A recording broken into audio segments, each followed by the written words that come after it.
बड़ी देवदासी बन रही है ये पिंकी की बच्ची। चूल्हा जलाकर सब समझती हूँ मैं। रसोई में क्या चाल चल रही है। इतना धुआं कर देगी रसोई में कि मैं बीमार पड़ जाऊं और हार कर मुझे रसोई छोड़नी पड़ जाए। पर ऐसा नहीं होगा, इससे तो मैं अभी बताती हूँ। तभी दीपा एक बाल्टी पानी लाकर चूल्हे के पास बैठी अपनी देवरानी और चूल्हे पर डाल देती है। ये कहानी शुरू होती है उदयपुर नाम की एक शहर से, जहाँ उमा अपने पति, 2 बेटे और बहुओं के साथ रहती है। हर रोज की तरह एक सुबह उमा अपनी सहेली रीमा के साथ चाय का मजा ले रही थी। तेरा तो सही है उमा, 2 बहुएं हैं, सारा काम तो यही दोनों कर देती होंगी, कोई दिक्कत ही नहीं। तुझे तो बस आराम ही आराम है। मेरा रौनक तो अब तक पड़ ही रहा है, न जाने कब उसकी पढ़ाई ख़त्म होगी और मेरे घर पर बहू आएगी और फिर मैं भी तेरी तरह आराम कर पाऊंगी। दूर के ढोल सुहाने ही लगते हैं रीमा, एक बार बहू तो ला, सारे होश ठिकाने लग जाएंगे। मम्मी मैं ऑफिस के लिए निकलता हूँ, और हाँ वो सिलेंडर ज़्यादा बर्बाद ना हो, तुम ध्यान रखना। दीपा से तो कुछ कहना ही पाप है, तुम ही थोड़ा ध्यान देना। इस बार से सिलेंडर 200 रुपया महंगा हो गया है, तो जितना बचा सके उतना अच्छा है। ये कहकर प्रेम अपने ऑफिस के लिए निकल जाता है। तभी रसोई से ज़ोर ज़ोर से पिंकी और दीपा के चिल्लाने की आवाज़ आने लगती है।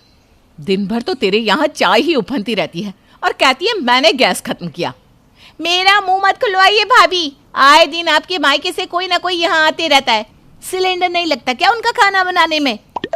रसोई से आ रही झगड़े की आवाज़ सुनकर रीमा और उमा भागती हुई रसोई में जाती है।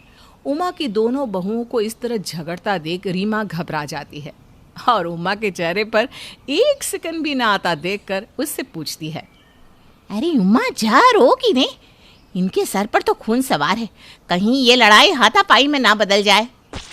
अभी तू ही तो कह रही थी मैं बहुत भाग्यशाली हूँ, चख लिया स्वाद। वैसे ये हमारे घर पर रोज ही होता है, कोई नई बात नहीं है। दीपा और पिंकी बहुत हो गया, अब मुंह बंद भी कर लो, जरा शर्म करो। ये जानते हुए कि घर पर रीमा आंटी आई हुई है, तुम दोनों ही लड़े जा रही हो। अब रीमा आंटी से क्या छिपाना मम्मी जी, क्या बताऊँ आंटी, कर्म ही फूट गए मेरे तो। अब सिलेंडर खत्म हो गया तो क्या मैंने कर दिया, मैं गैस खा जाती हूँ क्या? हाँ खा ही जाती होगी, मुझे क्या पता।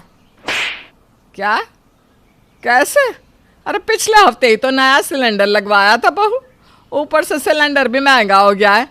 तुम दोनों सिलेंडर में खाना बनाती हो या हमें बनाती हो? वही ना मम्मी जी, ये भाभी के रिश्तेदारों के आवागमन के कारण सिलेंडर खत्म हुआ है। नहीं मम्मी जी, ये पिंकी के कारण सिलेंडर खत्म हुआ है। तभी वहाँ प्रमोद आता है। प्रमोद के वहाँ आते ही दोनों बहुएं चुप हो जाती है। और जोर से लड़ो, चुप क्यों हो गई तुम दोनों? बहुत अच्छे। दिन में मुश्किल से 2 मिनट भी इस घर में कोई आंख नहीं बंद कर सकता।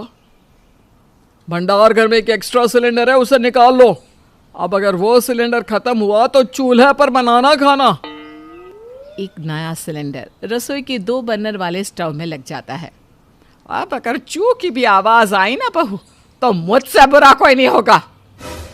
सुन लिया भाभी, ज्यादा चूचा मत कीजिएगा, पहले मैं पास्ता बना लूं। पहले मैं पोहे बनाऊंगी।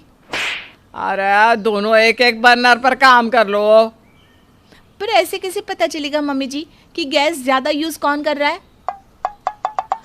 2 सफेद कागज हम दीवार पर चिपका देते हैं और जब जो सिलेंडर यूज करेगा वो अपने पेज पर लिख देगा कि कितनी देर गैस यूज हुई है।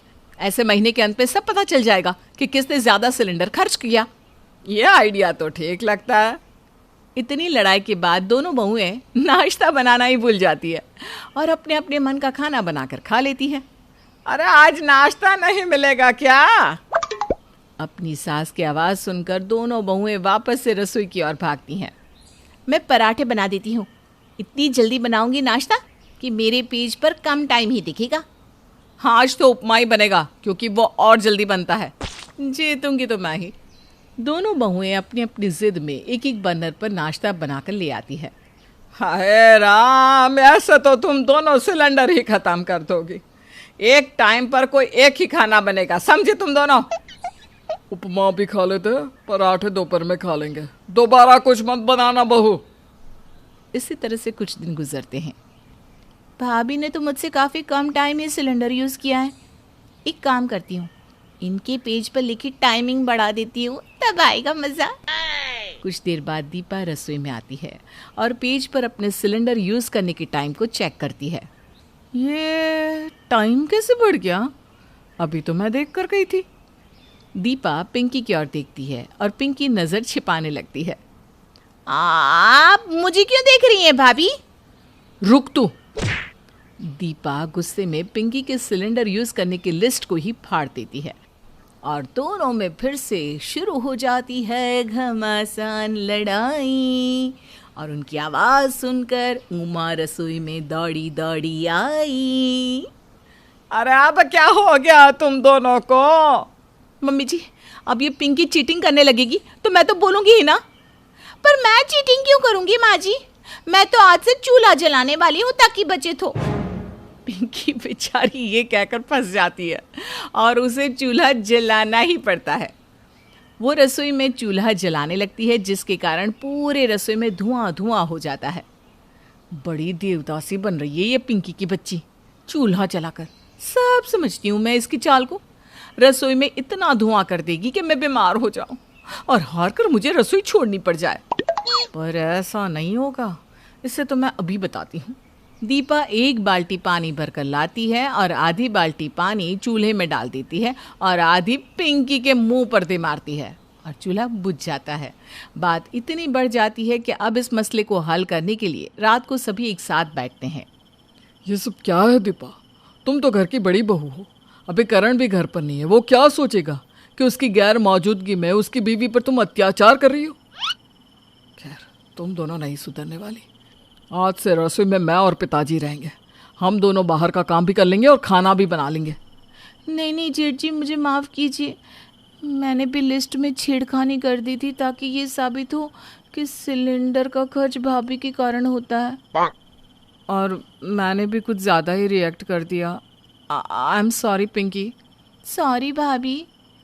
लगता है अब तुम दोनों को अपनी अपनी गलतियों का एहसास हो गया है। आशा करती हूँ कि कल से रसोई में शांति बनी रहेगी। चलो अब खाना खाओ।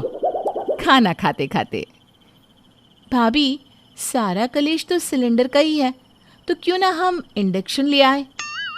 सभी सर पीट लेते हैं।